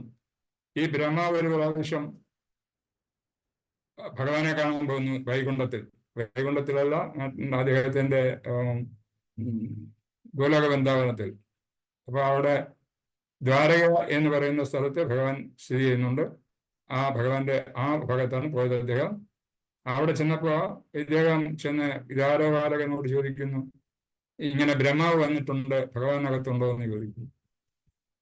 അപ്പം എനിക്ക് അകത്തോട്ടൊന്ന് പോകണം ഭഗവാനെ കാണാൻ വേണ്ടിയിട്ട് എന്ന് ബ്രഹ്മാവ് പറയുന്നു. ബ്രഹ്മാവ് പറയുമ്പോ ഈ ദ്വാരപാലകൻ ഭഗവാന്റെ അടുത്ത് ചെന്നിട്ട് പറയുന്നു, ഒരു ബ്രഹ്മാവ് വന്നിട്ടുണ്ട്, അദ്ദേഹം അങ്ങനെ കാണാൻ ആഗ്രഹിക്കുന്നു. അപ്പൊ ഭഗവാൻ ചോദിക്കുന്നു, ഏത് ബ്രഹ്മാവാണ് വന്നിരിക്കുന്നത്? ചിരിച്ച് ആ ദ്വാരപാലകൻ തിരിച്ചുകൂടെ വരുന്നു, ബ്രഹ്മാവുമായിട്ട് ബന്ധപ്പെടുന്നു, ബ്രഹ്മാവിനോട് ചോദിക്കുന്നു, ഏത് ബ്രഹ്മാവാണെന്ന് ഞാൻ പറയണം. അപ്പൊ ആശ്ചര്യപ്പെട്ടു നമ്മുടെ ഈ ബ്രഹ്മാവ്, 4 തലമുള്ള ബ്രഹ്മാവ് ചതുർമുഖൻ. അപ്പൊ പറഞ്ഞു, ഞാനിങ്ങനെ ചതുർമുഖനാണ്, എൻ്റെ 4 കുമാരന്മാരുടെ അച്ഛനാണ്, അതുപോലെ തന്നെ അതുകൊണ്ട് ഇനി ഞാൻ കാണാൻ വന്നിരിക്കുന്നു എന്ന് പറയാൻ പറഞ്ഞു. അപ്പൊ ഈ ദ്വാരപാലകൻ ചെന്നിട്ട് കൃഷ്ണന്റെ അടുത്ത് പറയുന്ന, ഇങ്ങനെ ഈ 4 തലമുള്ള ബ്രഹ്മാവ് വന്നിട്ടുണ്ട്, അതാണ് അദ്ദേഹം വന്നിരിക്കുന്നു പറയുക. അപ്പം ശരി, വരാൻ പറയൂ എന്ന് ഈ ദ്വാരപാലകനോട് കൃഷ്ണൻ പറഞ്ഞു വിടുന്നു. പറഞ്ഞു വിട്ടിട്ട് ഇവിടെ വന്ന് പറയുന്നതനുസരിച്ച് ബ്രഹ്മാവ് അകത്തി ചെല്ലുന്നു. ബ്രഹ്മാവ് അകത്തി ചെല്ലുമ്പോൾ വേണ്ടുന്ന പ്രവർത്തനങ്ങൾ, അതായത് ഭഗവാനെ കാണുമ്പോൾ ഒരു വ്യക്തി ചെയ്യേണ്ട കാര്യങ്ങൾ എന്തൊക്കെയാണെന്ന് വെച്ചാൽ അതെല്ലാം ചെയ്തതിനു ശേഷം ബ്രഹ്മാവ് ചോദിക്കുന്നു, എന്തുകൊണ്ടാണ് ഭഗവാൻ എന്നോട് ഇങ്ങനെ ചോദിച്ചത്, ഏത് ബ്രഹ്മാവാണെന്ന്? അപ്പൊ ഈ ബ്രഹ്മാവ് വിചാരിച്ച് ചില ഈ ഒരൊറ്റ ബ്രഹ്മാണ്ടമേ ഉള്ളൂ, അപ്പൊ അതുകൊണ്ട് ഇങ്ങനെ ഏത് ബ്രഹ്മാവാണെന്ന് ചോദിച്ചതിന്റെ അർത്ഥം എന്താണെന്ന് ചോദിച്ചു. അപ്പൊ ഏകദേശം ഭഗവാൻ ഒരു ചെറിയ പുഞ്ചിരിയും ചിരിച്ചുകൊണ്ട് പറഞ്ഞു, ഞാൻ ഒരു അനേകായിരം, താങ്കളെ പോലെ അനേകായിരം ബ്രഹ്മങ്ങൾ നമ്മുടെ അടുത്തുണ്ട്. ആ ബ്രഹ്മാവ് ഒക്കെ അതിൽ ആരാന്നറിയാൻ വേണ്ടിയിട്ടാണ് ഞാൻ ചോദിച്ചത് എന്ന് പറഞ്ഞിട്ട്, ശരി ബ്രഹ്മാവെ, നമ്മുടെ ഇവിടുത്തെ ബ്രഹ്മാവ്, അതായത് ഈ 4 ഭാഗത്തിന്റെ ഒരു അംശമായിട്ടുള്ള ബ്രഹ്മാവിനോട് പറഞ്ഞു, ഒരു സ്ഥലത്ത് ഇരിക്കും, ഞാൻ മറ്റുള്ളവരൊക്കെ ഒന്ന് കാണട്ടെ. അപ്പൊ ഭഗവാൻ മറ്റുള്ള ബ്രഹ്മാക്കളെയൊക്കെ അവിടെ വിളിച്ചു കൂട്ടുന്നുണ്ട്. ആ ബ്രഹ്മാക്കളൊക്കെ അടുത്ത് വരുമ്പോൾ പലതരത്തിലുള്ള 4 തലമുള്ളതുണ്ട്, 10 തലമുണ്ട്, 100 തലമുണ്ട്, 1000 തലമുണ്ട്, അങ്ങനെ ഓരോ ബ്രഹ്മാക്കൾ അടുത്ത് വരുന്നു. അടുത്ത് വരുമ്പോൾ എല്ലാവരോടൊക്കെ കാര്യങ്ങൾ ഭഗവാൻ പറഞ്ഞിട്ട്, ശരി നിങ്ങളുടെ കാര്യമൊക്കെ ഞങ്ങളെ എന്തിനാ വിളിച്ചതെന്ന് അവർ ചോദിക്കുന്നത്. വെറുതെ ഒന്ന് കാണാൻ വേണ്ടി വിളിച്ചതാണ് എന്ന് പറഞ്ഞിട്ട്, ശരി നിങ്ങളെല്ലാം അവരുടെ ക്ഷേമമൊക്കെ അന്വേഷിച്ചതിന് ശേഷം ഭഗവാൻ അവരെ പറഞ്ഞ് സ്വസ്ഥാനങ്ങളിലേക്ക് വിടുന്നു. അപ്പോഴാണ് നമ്മുടെ ഈ ബ്രഹ്മാവിന് മനസ്സിലായത്, ഇങ്ങനെ ഈ എൻ്റെ ബ്രഹ്മാണ്ടം മാത്രമല്ല, ഇവിടെ പല പല ബ്രഹ്മാണ്ടങ്ങളുണ്ട്. എൻ്റെ ബ്രഹ്മാണ്ടത്തെക്കാട്ട് വളരെ വിസ്തൃതമായ പല ബ്രഹ്മാണ്ടങ്ങളുണ്ട്. ആ ബ്രഹ്മാണ്ടങ്ങളുടെ വിസ്തൃതി അനുസരിച്ചാണ് അവർക്ക് തല കൊടുക്കുന്നതെന്ന് ആ ഒരു കഥയിൽ പറയുന്നുണ്ട്. അപ്പൊ ഇതൊക്കെ മനസ്സിലാക്കിയപ്പം ഭഗവാൻ പറഞ്ഞു, പിന്നെ ഭഗവാൻ നമ്മുടെ ബാക്കിയുള്ള ബ്രഹ്മാണ്ടങ്ങളെ പറ്റിയും എത്ര വിശാലമായ ഭാഗമാണ് ഈ എൻ്റെ സൃഷ്ടിയുടെ 4 എന്ന് പറയുന്ന ഭാഗമൊക്കെ ബ്രഹ്മാവിന് പറഞ്ഞു കൊടുക്കുന്നു. അതുപോലെ തന്നെ അവിടെയുള്ള ആത്മീയ ലോകത്തെ പറ്റിയും ബ്രഹ്മാവിനോട് പറഞ്ഞു കൊടുത്തിട്ട് ബ്രഹ്മാവിനോട് പോയിക്കോളാൻ പറയുന്നു, തിരിച്ചു വരുന്നു. അപ്പൊ അവിടെ ചെന്നപ്പോഴാണ് ഇദ്ദേഹത്തിന് മനസ്സിലാക്കുന്നത്, ഇത്രയും ആളുകളെ നിയന്ത്രിക്കുന്ന, എത്രയും ബ്രഹ്മാക്കളെ നിയന്ത്രിക്കുന്ന, ഇത്രയും ജീവാത്മാക്കളെ നിയന്ത്രിക്കുന്ന, ഇത്രയും ലോകങ്ങളെ നിയന്ത്രിക്കുന്ന ഭഗവാന്റെ സൃഷ്ടിയെപ്പറ്റി ഒന്ന് ചിന്തിച്ചു നോക്കും നമ്മള്. അനേകായിരം കണക്കിനുള്ള ഗ്രഹങ്ങൾ ഇങ്ങനെ ആകാശത്തിൽ ഒഴുകി നടക്കുന്നു. അതെല്ലാം ഒരിക്കപ്പോഴും അതിന്റെ പ്രവർത്തനം നിൽക്കുന്നില്ല, അത് തമ്മിൽ കൂട്ടുമുട്ടുന്നില്ല. അങ്ങനെയൊക്കെയുള്ള ഭഗവാന്റെ ആ ശക്തി അപ്പൊ ഈ ബ്രഹ്മാവിനെ മനസ്സിലാക്കുന്നു. അപ്പൊ അതിന് ഈ നമ്മുടെ ഭഗവാന്റെ ശക്തിയെ പറ്റി മനസ്സിലാക്കുന്നതിന് വേണ്ടിയിട്ടുള്ള ഒരു കഥ അന്ന് സനാതന ഗോസ്വാമിക്ക് നമ്മുടെ ചൈതന്യ മഹാപ്രഭു പറഞ്ഞു കൊടുക്കുന്നു. അപ്പൊ അത്രയ്ക്കും വിശാലമായ ഒരു രൂപമാണ് ഭഗവാന്റേതുള്ളത്. ആ ഭഗവാനെയാണ് നമ്മൾ സ്വായത്തമാക്കാൻ, ആത്മസാക്ഷാത്കാരത്തിന് വേണ്ടി നമ്മൾ ഇത് ചെയ്യുന്നത്, ഭഗവത് ഭക്തി ദർശനം. പിന്നെ ഭഗവാന്റെ സൗന്ദര്യത്തെ പറ്റി പറയാം. സൗന്ദര്യം, ഭഗവാന്റെ സൗന്ദര്യം എന്ന് പറയുന്നത് രാധാറാണി ആകർഷിക്കുന്നു ഭഗവാനെ. അതുപോലെ തന്നെ ഏറ്റവും സൗന്ദര്യമുള്ള വ്യക്തിയാണ് കൃഷ്ണൻ എന്നാണ് പറയുന്നത്. അപ്പൊ ആ കൃഷ്ണൻ അതിനെ മദനമോഹൻ എന്നാണ് അറിയപ്പെടുന്നത് ഭഗവാൻ ശ്രീകൃഷ്ണന്. വലിയ കന്യമാരുടെ ഭക്തിയുത സേവനം സ്വീകരിച്ച് അവർക്ക് അനുഗ്രഹങ്ങൾ നൽകിക്കൊണ്ടും മദനമോഹൻ എന്ന പേര് കാട്ടി കൃഷ്ണൻ സൗന്ദര്യത്തെ പറ്റി ചൈതന്യ മഹാപ്രഭു പറയുന്നത്, ബ്രജഭൂമിയിലെ ഗോപികമാർ എത്ര സമ്പന്നരാണെന്ന് പറയുന്നു ഈ ഭഗവാനായിട്ട് സംസർഗം ചെയ്യാനുണ്ടാകുന്ന. അപ്പൊ ഈ പറയാൻ കാര്യം, സൗന്ദര്യത്തെ പറ്റി പറയുമ്പോൾ അതുപോലെ തന്നെ ഈ നമ്മുടെ ഗോപികാമാരുണ്ടല്ലോ, വൃന്ദാവനത്തിൽ ഭഗവാനുമായിട്ട് എപ്പോഴും ഭഗവത് സേവനം ചെയ്തുകൊണ്ടിരിക്കുന്ന ഗോപികമാർ, ആ ഗോപികമാർക്ക് ഭഗവാനെ ഒരു സെക്കൻഡല്ല നമ്മുടെ ഈ കണ്ണ് ചിന്നുന്ന ഒരു സമയം പോലും ഭഗവാനെ കാണാതിരിക്കാൻ പറ്റുന്നില്ല എന്നാണ് പറയുന്നത്. അപ്പൊ അദ്ദേഹത്തിന് അത്ര സൗന്ദര്യവാനായിരുന്നു ഭഗവാൻ കൃഷ്ണൻ. അതിന് ബ്രഹ്മാവിനെ ഈ ഗോപികമാർ ശപിക്കുന്നുണ്ട്. അതായത് അദ്ദേഹത്തിന് കുറ്റം പറയുന്നത് ഇയാൾക്ക് സൃഷ്ടി അറിയാൻ വയ്യ, എന്തോ കാണിച്ചിരിക്കുന്നു, നമുക്ക് ഇങ്ങനെയുള്ള കണ്ണ് നമുക്ക് വേണ്ടായിരുന്നു എന്നൊക്കെ പറയുന്നുണ്ട്. അപ്പൊ അത്രയ്ക്ക് സൗന്ദര്യവാനായിരുന്നു കൃഷ്ണൻ.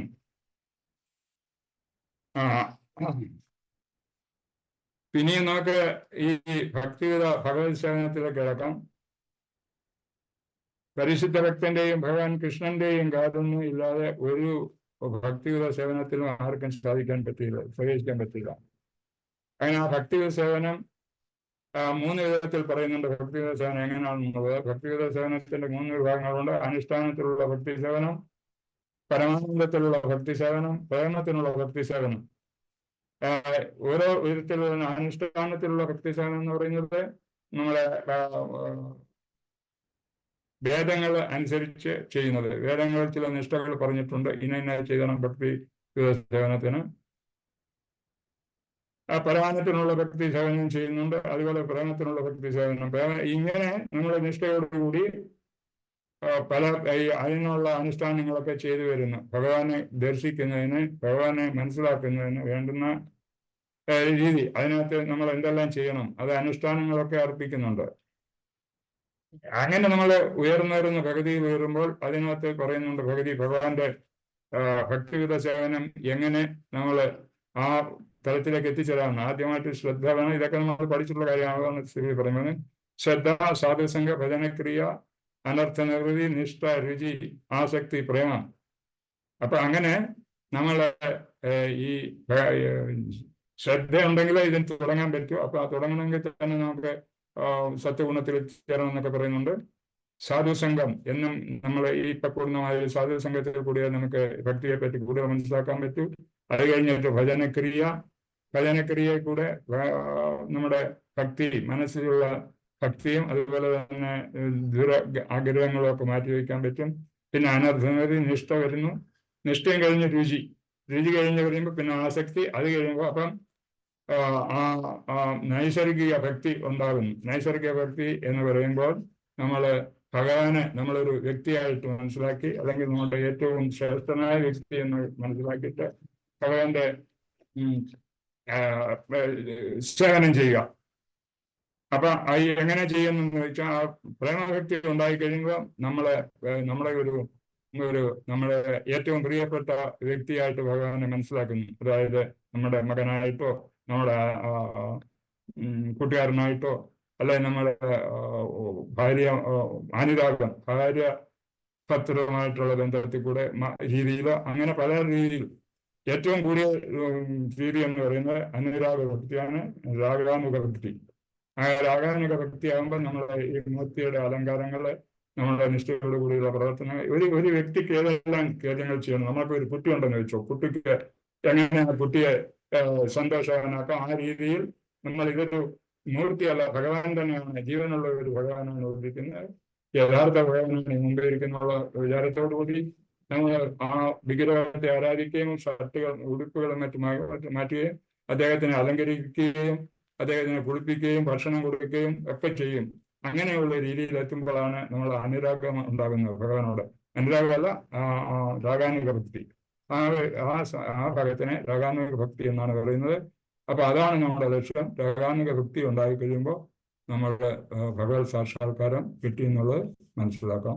അതിന് വേണ്ടുന്ന ഗുണങ്ങളൊക്കെ പറ്റി പറഞ്ഞു, അതിന്റെ നിഷ്ഠകള്, അതിന് വേണ്ടുന്ന നിയമങ്ങള്, ഇതിനൊക്കെ ഏറ്റവും പ്രധാന കാര്യം എന്ന് പറയുന്നത് നമ്മുടെ ചൈതന്യ മഹാപ്രഭു നമുക്ക് പറഞ്ഞിട്ടുള്ള ഹരേ കൃഷ്ണ മഹാമന്ത്രം ഭക്തിപൂർവം എല്ലാവരും ജീവിക്കുക. അതുപോലെ തന്നെ ബ്രാഹ്മണർക്ക് സ്വഭാവം സത്വഗുണത്തിൽ ഏർപ്പെടുന്നതിനുള്ള പ്രവർത്തനങ്ങൾ നമ്മളൊക്കെ ചെയ്തുകൊണ്ടിരിക്കുക.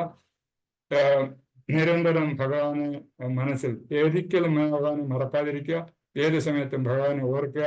ഇതൊക്കെയാണ് നമ്മുടെ ഭക്തിവിധ ഭഗവത് സേവനം എന്ന് പറയുന്നത്. അതുപോലെ തന്നെ ഹരേ കൃഷ്ണ മഹാമന്ത്രം മറങ്ങാതെ ഹരേ കൃഷ്ണ കൃഷ്ണ കൃഷ്ണ ഹരേ ഹരേ, ഹരേ രാം രാം രാം ഹരേ ഹരേ. ഇത് ഏത് സമയത്തും ഉരുവിട്ടുകൊണ്ടിരിക്കുക. പണി ചെയ്യുമ്പോഴും ജോലി ചെയ്യുമ്പോഴും ഒക്കെ ഭഗവാന്റെ നാമം ഏത് സമയത്തും നമ്മൾ മനസ്സിൽ പറഞ്ഞുകൊണ്ടിരിക്കുക. അങ്ങനെ ചെയ്യുമ്പോൾ നമുക്ക് ഭഗവാന്റെ കൃപയുണ്ടാകും. ജ്ഞാനവൈരാഗ്യങ്ങൾ എന്ന് പറയുന്നത് ഇതൊക്കെ തന്നെയാണ്. ആ ഭക്തി മാർഗം വരുത്തുന്നതിന് വേണ്ടിയിട്ടുള്ള ഒരു ഘടകങ്ങളാണ് ഈ ജ്ഞാനവും വൈരാഗ്യവും. ഇതൊക്കെ ഭഗവാൻ ഭക്തി വരുമ്പോൾ ഇതെല്ലാം നമുക്ക് സാധിത്വമാകും. ഹരേ കൃഷ്ണ. ഇത്രയൊക്കെ ഉള്ള ഈ ശ്ലോകത്തെ പറ്റി ഇന്ന് വിവരിക്കാൻ. ഹരേ കൃഷ്ണ പ്രഭുജി. ഹരേ കൃഷ്ണ.